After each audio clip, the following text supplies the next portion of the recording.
ভাই এত জঘন্য। ওর ভাইয়ের একটা স্ক্রিনশট আমার কাছে আছে। আমি যদি মানে সংসারে যদি না থাকে আমি অবশ্যই সেটা প্রকাশ করব। সবার অনেক কিউরিওসিটি যে আমার সংসার কি ভেঙে গেছে, আমার কি ডিভোর্স হয়েছে।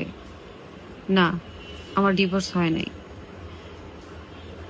আমার স্বামী মানে যে আমার হাজবেন্ড, সে আমাকে অনেক পাগল হয়ে বিয়ে করছে। আমি মনে করি দুনিয়াতে এত পাগল হয়ে কেউ কাউরে বিয়ে করে না।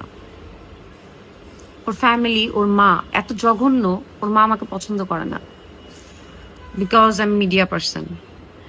ওর ভাই আমার সামনে এতদিন ভালো অভিনয় করছে, ভালো অভিনয় দেখাইছে, কিন্তু ওর ভাই এত জঘন্য। ওর ভাইয়ের একটা স্ক্রিনশট আমার কাছে আছে।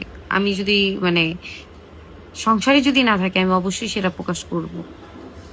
বাট আমি ওর ভাইয়ের অনেক রেসপেক্ট করতাম। ওর ছোট ভাই, ওর বোন, ওর বোনের কথা নাই বললাম। বোনরা তো ননদরা তো সবসময় খুবই ভালো হয়, যেটা সব মানে মেয়েরাই জানে। তো আমার ওর মধ্যে কিছু প্রবলেম চলতেছে। আমি যেটা চাই ঠিক করতে, সেটাও চাই নষ্ট করতে। আর সবচেয়ে বড় কথা হচ্ছে, আপনি যখন দেখবেন একটা মানুষ আপনার পিছনে এফোর্ট দিতেছে, আগে একটা দিছে এখন অন্যরকম দিচ্ছে, তখন আপনার মন অন্যরকম লাগবেই। এটা স্বাভাবিক বিষয়। সে এখন তার ফ্যামিলিকে প্রায়োরিটি দেয়, আমাকে না। আর আগে কি বলতো জানেন, তোমার জন্য আমি দুনিয়া ছেড়ে দিব, কিন্তু আমি মানে তোমাকে ছাড়বো না, মানে তোমাকে কোনোভাবেই আমি ছাড়তে দিব না।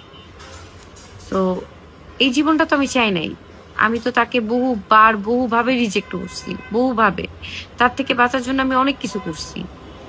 এরপরে আসুক বিয়ের কথা। বিয়ের পরে আমার জীবন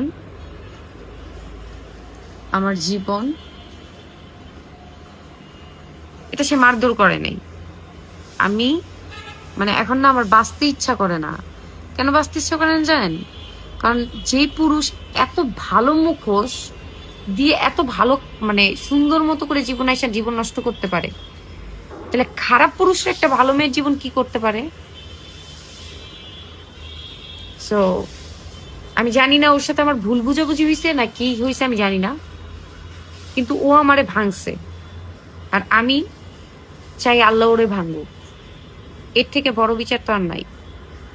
যাদের অনেক কিউরিওসিটি ছিল যে আমাকে নিয়ে জানতে চাইছেন, আমি ক্লিয়ার করে দিলাম।